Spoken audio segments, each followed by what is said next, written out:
Atenção! Começa agora uma teleaula de História do Ensino Médio. Você vai assistir a teleaula de número 55. Bons estudos!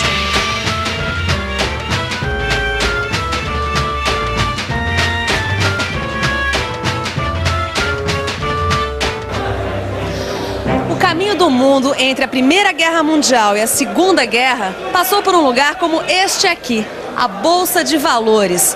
Como foi que isso aconteceu e como foi a crise do capitalismo entre as duas guerras são alguns dos temas desta teleaula.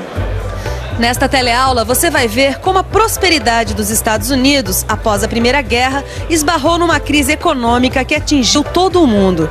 Vai conhecer os problemas enfrentados pelas antigas potências europeias e ver o desenvolvimento da União Soviética.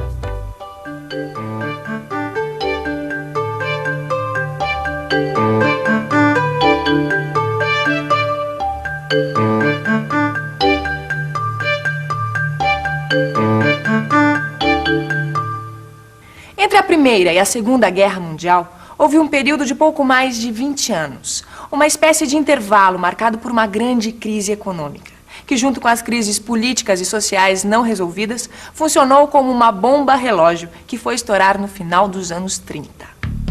Uma das causas foi o fracasso da Liga das Nações, criada após a Primeira Guerra para manter a paz. E além de não resolver suas disputas políticas, após a Primeira Guerra, a Europa perdeu a condição de centro da economia mundial. Em 1918, termina a Primeira Guerra Mundial.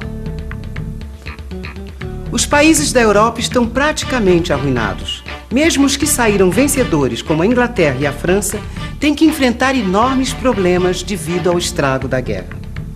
A Europa tenta se reerguer e já não é o centro econômico do mundo. Esse centro agora está nos Estados Unidos, que vive um período de grande prosperidade. Os Estados Unidos saem da guerra como os maiores credores do mundo. Ao invés de se preocupar com o que acontecia na Europa, preferem manter uma posição de isolamento. Tinham entrado na era dos grandes negócios e otimismo. Otimismo, glamour. Olha, eu acho que o cinema americano agitava o mundo todo naquela época, né, Vicente? Ah, sem dúvida. E os americanos estavam vivendo isso tudo como se fosse uma festa, né?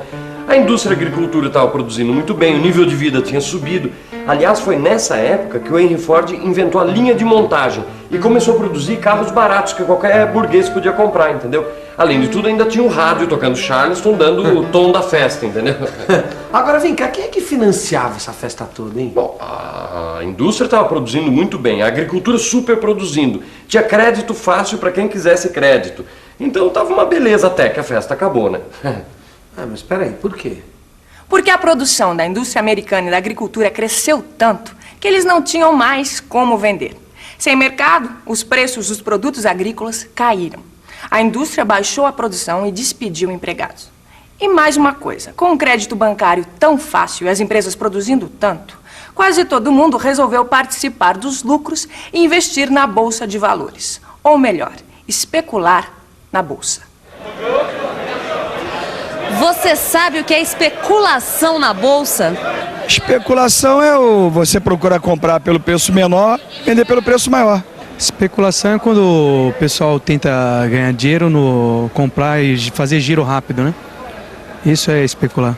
Os americanos, nos anos 20, aproveitaram a expansão das empresas e o crédito fácil para tomar empréstimos e comprar ações, para revendê-las com lucro. O preço das ações na Bolsa Americana triplicou entre 1925 e 1929, mas era um valor irreal. Você sabe o que é uma ação valer acima do seu valor real? É uma ação que está sendo bem especulada no mercado, com grandes tendências de lucro, a empresa, de acordo com o seu balanço apresentado, tudo isso. A quebra. E foi o que aconteceu com a Bolsa de Nova York. Em 1929, a Bolsa de Nova York quebra. Em poucas horas, fortunas desaparecem. As ações perdem completamente o valor. Quase 10 mil bancos e 85 mil empresas vão à falência. Logo, a produção industrial cai 54%. Mais de 12 milhões de trabalhadores ficam desempregados.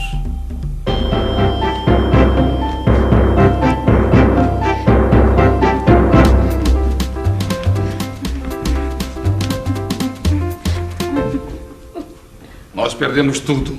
Ah, como perdemos tudo, querido. Você trabalha numa indústria que até ontem estava vendendo sem parar. E nós temos dinheiro investido na Bolsa de Valores. O que aconteceu? A indústria faliu. E as ações da Bolsa viraram lixo. E o pior, nós vamos ter que pagar os empréstimos do banco que nós fizemos para comprar as ações da Bolsa. Calma, querido. Quem sabe a gente pode tentar ir para o campo e recomeçar. E campo o quê? Lá está pior do que aqui. Os preços de tudo que eles plantam baixaram. E está todo mundo perdendo as terras que deram em garantia aos empréstimos bancários. E agora? Nós vamos acabar na fila da sopa. Eu odeio sopa.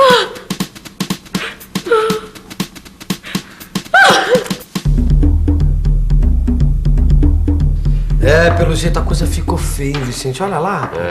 Mas não foi só lá não, viu? A crise foi no mundo inteiro. Dá pra imaginar. Os Estados Unidos era o centro da economia mundial. Pois é, e aí o que aconteceu? Com a quebra da Bolsa, os negócios pararam para quem vendia matéria-prima. E quem exportava para os Estados Unidos perdeu o parceiro comercial. Resultado?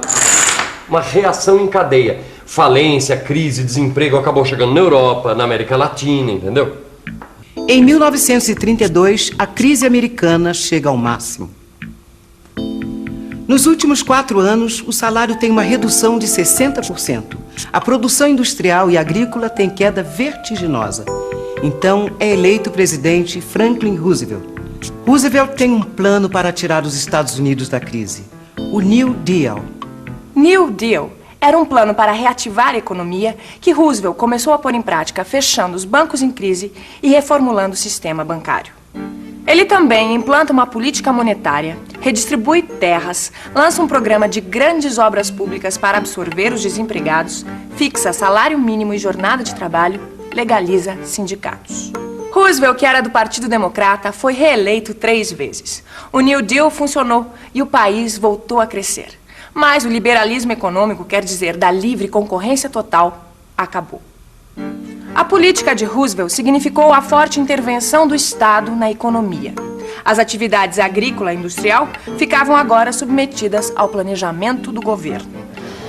A quebra da Bolsa e as mudanças ocorridas na economia americana entre as décadas de 20 e 30 afetaram todo o mundo capitalista, inclusive os países periféricos como o Brasil. As exportações brasileiras praticamente pararam. O preço do café, nosso principal produto, despencou. E o governo chegou a queimar milhões de sacas de café para tentar segurar a queda do preço. A crise também atingiu em cheio antigas potências, como a Inglaterra.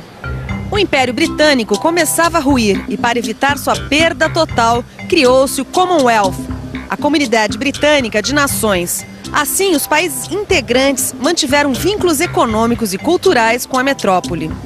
A França, além de permanente crise econômica, adotou uma política defensiva e construiu a linha Maginot, um sistema de fortificação na sua fronteira com a Alemanha. A França e a Inglaterra eram 2 democracias liberais europeias que sofreram com a crise de 29, como todo mundo capitalista, mas a situação do mundo comunista era outra. Em 1922 é criada a União Soviética. Em 1923 é promulgada a Constituição Soviética. A União Soviética é uma federação de repúblicas socialistas. E a nova Constituição implanta o regime do Partido Único, o comunista. Lembra que a gente viu o começo dessa história? Como a gente viu, foi a vitória dos bolcheviques na Revolução da Rússia que trouxe o comunismo ao poder. Liderados por Lenin, eles transformaram o antigo Império Russo na União Soviética. Com a morte de Lenin, em 1924, Joseph Stalin assume o poder e aí permanece durante quase 30 anos. Nesse período, a União Soviética torna-se a 2ª maior potência do mundo. Agora que não existem mais propriedades privadas e que formamos cooperativas, o trabalho melhorou bastante, hein? As terras são coletivas e a gente está aumentando a produção. E você sabia que a indústria pesada já está bem desenvolvida? A nossa indústria e também o nosso nível de vida melhoraram. Agora que toda a população já tem assistência, educação, O nível de vida melhorou bastante, hein? E quem não concordar com isso é bom falar baixo, porque se o Stalin ouvir... Ô, Vicente, Oi. diz uma coisa, não foi o Stalin que promoveu uma das mais brutais ditaduras do século XX? Ah, sem dúvida, viu? Ele desenvolveu muito a economia soviética, mas para isso ele matou milhares de pessoas. Para coletivizar a agricultura, por exemplo, ele perseguiu, matou e tomou as terras dos pequenos e médios proprietários, os kulaks. Suprimiu da Constituição os aspectos democráticos e eliminou toda a oposição, realizando expurgos no partido e no governo. Expurgos e execuções, não é, Vicente? Exatamente. Inclusive crimes que depois que Stalin morreu, foram denunciados dentro da própria União Soviética. Bom, e como não se podia fazer oposição, né?